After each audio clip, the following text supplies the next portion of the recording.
This will be officially day 6. I'm keeping track of how many days this takes on the instructions.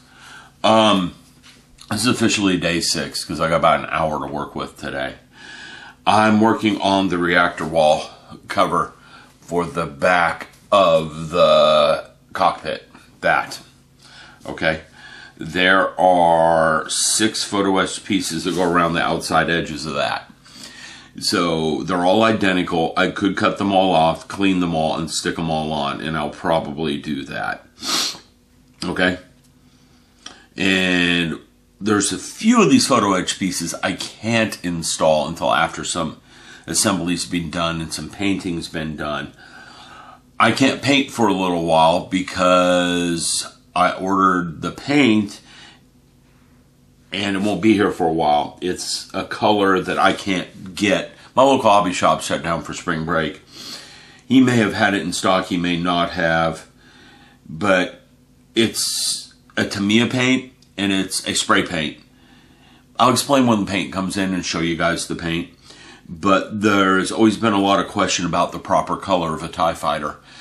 And I saw a photo where someone spray painted a card with a white card with this spray paint and held it up to the studio model. It was an exact color match. So that's what I'm going to paint it with. And until that comes in, I can't install some of the interior photo etch because I got to spray the exterior. The interior photo etch goes on the clear pieces. So I got to spray the exterior, assemble the parts, and then put this on the interior. Okay? If that makes sense. Alright, let me get working on this. In the directions, what I'm working on is this right here. Okay? This has already been glued down. I'm now putting the outer parts around this ring. Okay? Those are part number 21 to part number 19. And I showed you this earlier, part number 19 is right there already glued down. So this should be pretty straightforward. Once I'm done with that, I have some other parts that are not straightforward, and we'll see if there's any time left. Because I have a limited time. I have limited time for tonight up here. We will see. Okay? Just heard some people outside. And I solved the mystery of that. That's what was in the last video of the photo of the TIE Fighter cockpit. I now know what that thing is. Anyhow, let me get going on this. We'll be back when I have something to show. Alright, everyone. I've done 6 photo etch parts. Let's drop the camera down so you guys can see what I've done. Because I like this viewpoint right here. Especially when I hit that button. Alrighty. Here's our part. There are 7 photo etch parts on this one piece. 7 of them. There's 6 of these things around there and one big piece. I showed that to you guys earlier. Okay? So I'm gluing photo etch to photo etch. It's got some detail to it. That's detail that probably wouldn't show with plastic. Okay? The 2 little yellow lights I was talking about in an earlier video go there and there. I think I've got fiber that thin, but I don't think I have a drill bit that thin, so they may or may not get lit. It's hard to say. Okay, I gotta look at that and see if I can actually do that. Yeah, I've got a drill bit that small. I gotta see if I got fiber optics that small. Okay, so those parts were pretty simple to do. You have to be very careful of them though. Let me get the directions here. Yeah, the directions do show it. Right there is a really thin piece. It's about the width of a human hair. And if you're not careful, this part will, when you're cutting it from the fret, this part will bend and that will rip. I had one rip, but I was able to patch it back together again, and you can't see it on there. You guys can rewind back and look, because I got a pretty good close-up on that. Because, look at the part here. You can see they are tiny compared to my finger. Here's the tip of a toothpick next to it. They're small, small parts. Okay? Here it is up close. Lighting's a little worse there because we get outside the white light. But again, you can see it's a pretty tiny little part. So be careful there if you're cutting this from the Photo-etch, from the fret, because this part right here will break, okay? Now, up next, I'm doing part number 1 and part 25. Okay, I have detail to remove from the hole. Once those 2 are done, I'm probably done for the night. I'd have to check the time.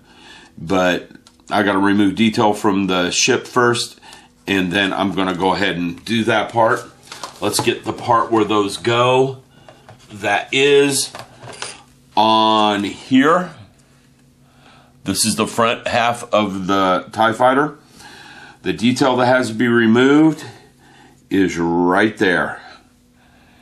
It's not very heavy detail, but this still has to go off before the Photo-etch will lay down flush. Okay, so I'm going to pull it off real quick and then get my Photo-etch parts. I'm going to go ahead and glue number 1 to 25 first.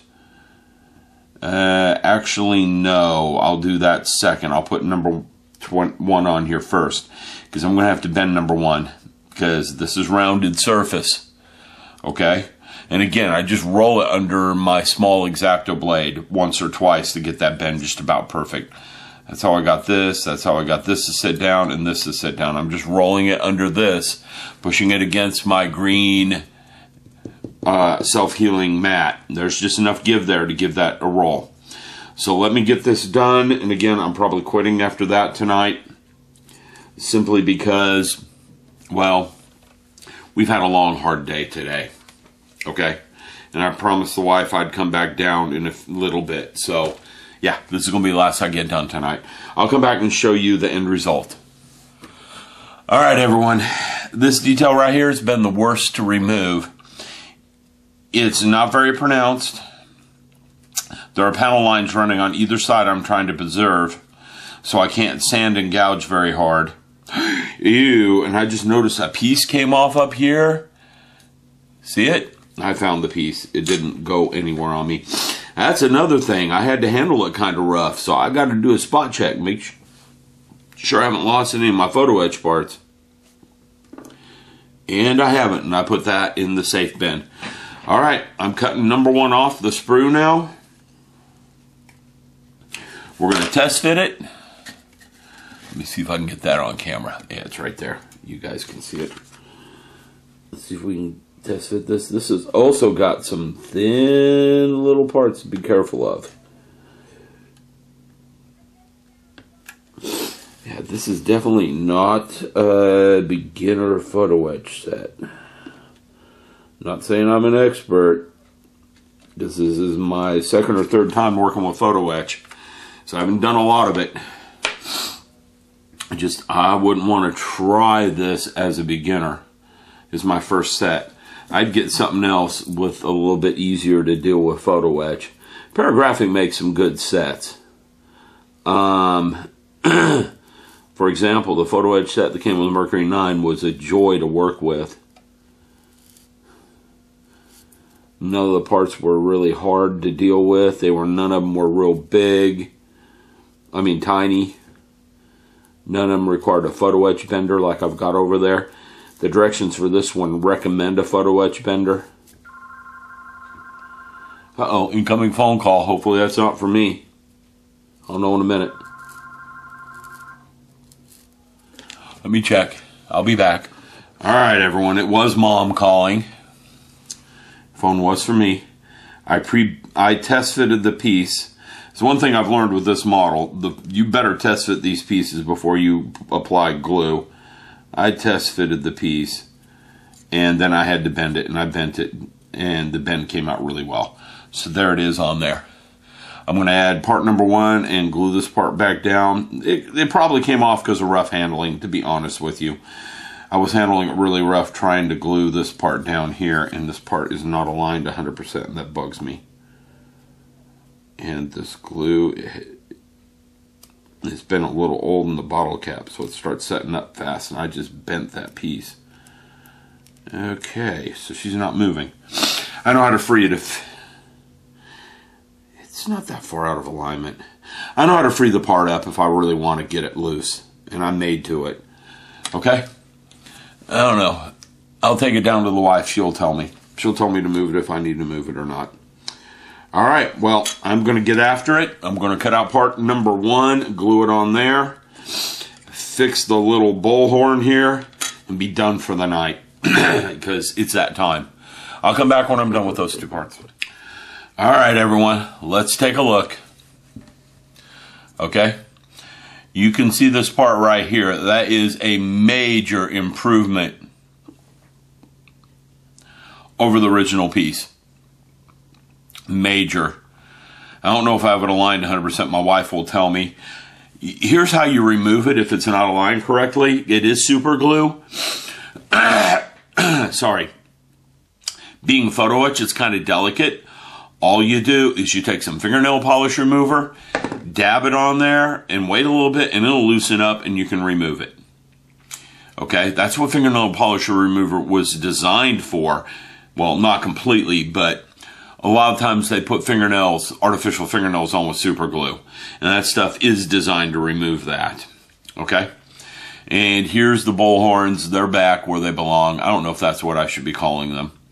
And again, I'm going to go take it down to the wife and see what she says. And that's it for day 6. Okay? Progress has been made.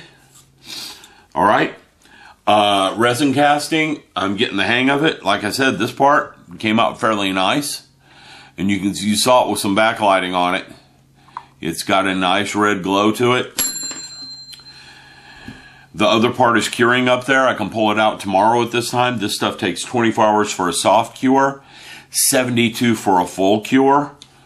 Yeah, 72 hours. That's, what is that, 3 days to be fully cured. So I can pull them out after 24 hours, but I got to wait 3 or 4 days before I paint and start shaping. So it'll be next weekend before I get to that. Okay? But by next weekend, I should have all the photo etch done except for that. The interior. Okay? Yeah, by next weekend, I should have all the photo etch done except for the interior. So once I get to the interior, I got to start painting. Painting a figure and everything. So that's coming up pretty soon. Yeah. Once the painting starts, this goes quick. All right, I will talk to you guys later.